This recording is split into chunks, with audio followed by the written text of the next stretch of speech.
We take care of babies all the way down to 22, 23 weeks. We have a lot of babies with congenital heart disease as well. It's a 40-bed unit, so it's a large delivery center in the southwest side of Chicago. Just so much to take in at first, you walk in not knowing what to expect. I was able to see past all of the tubes. I was able to see past all of the monitors and everything, and I saw my daughter. A big part of this process is trying to get a sense of what the parents feel when they're in here. So many pumps and so many meds and a ventilator and a dedicated nurse. He was ill enough that he did not have his nurse shared with anyone else. I was very scared, but as soon as I walked up and I saw her and everybody was so confident, the confidence really helped ease my mind. We manage these babies all the time. We take care of them, day in and day out. But we're really trying to get a better input from the parents as to what was it like when when they saw their baby on the breathing machine. Seeing him there, so little, so sick, was just overwhelming. I never expected my child to be in that situation. When they come in the first time, they're completely overwhelmed. They didn't know what to expect. They weren't anticipating to have a preterm baby. So we start very small, but we let them know that this is still your child. You can touch the baby, you can talk to the baby, you can put your hands on the baby, you can hold them. I'm a first-time mom, so this is kind of a really scary experience to go through as a first-time mom. And God, when I held her for the first time, I felt like a mom. I did. I finally felt like a mom. It's like it was there, she was there, but I didn't feel that, that bond quite yet. Just sitting there, letting her kind of hold on to your fingertip a little bit, but once you get her in your arms, as tiny as they are, you feel like a mom. And that's really important because they come in here and they feel like it's got to be hands off, and they don't feel like they're involved with the care of their child, and we really try and get past those barriers from day one and say, this is your baby, we're going to get through this with you. The very first time that we held him, he was on the ventilator. We each got to take turns holding him, and it was wonderful. It was one of the best days of my life. What did they feel like when baby had to go home on oxygen? What kind of things and emotions were they feeling at that time? Because I think that's their whole NICU experience. So it's not just managing the chronic lung disease, but also managing the families and really trying to get their buy-in and get a sense of how they felt when their baby was here with us. It's something you just can't prepare yourself for. He wasn't gonna make it, and he did, and it was the scariest and most awesome time at the same time.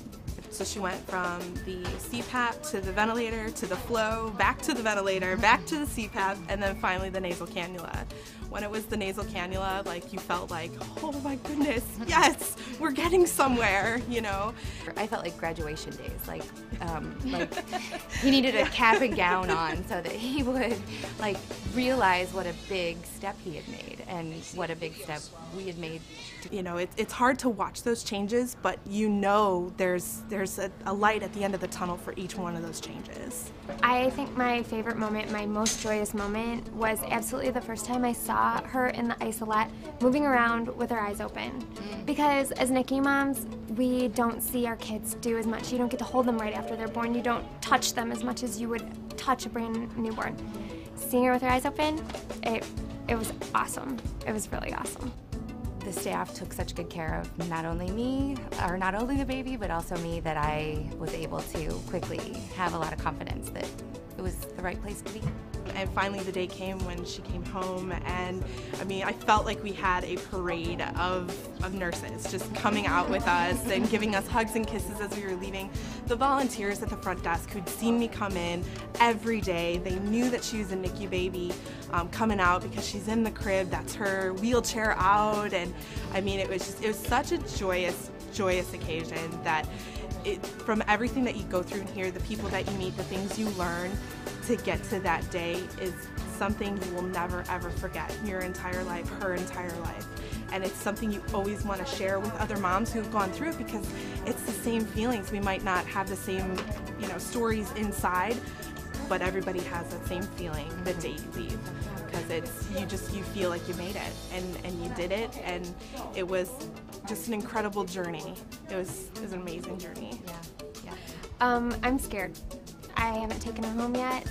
I know this isn't the end of our road because we're going home with monitors, standby oxygen, several medications. And I remember what it was like to take my son home, and it was not easy. And he was a normal baby. So baby with respiratory issues, you know, I think this is gonna be a scary time for us. But that doesn't mean I'm any less excited to get home and sleep in my own bed. Oh, this is Aiden. How many days, 100 days that I drove back and forth from home to here, from home to here, from home to here, up and down 95th Street, thinking like, oh God, I wish I had a baby in my car. And then like to drive home with a baby in your car, like, oh, that was just incredible. I'm so grateful. I hate to say that. We feel your joys and we feel your pains.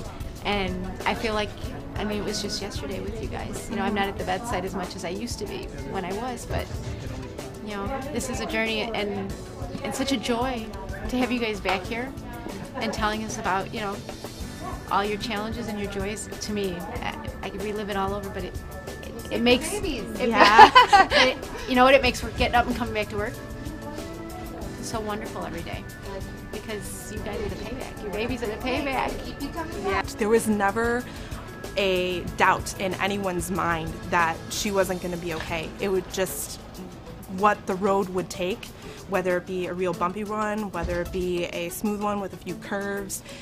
It was just kind of which way we would go, and sometimes they were bumpy and sometimes they weren't. You never know that he was so sick and so close to not making it. They made us feel like part of the family here. I'm very proud of the work that we're doing, across all spectrums. I think it's not just from the management perspective, but from getting the families involved. I think we're really reaching out, and it's making a difference, definitely. Seriously, Thank you.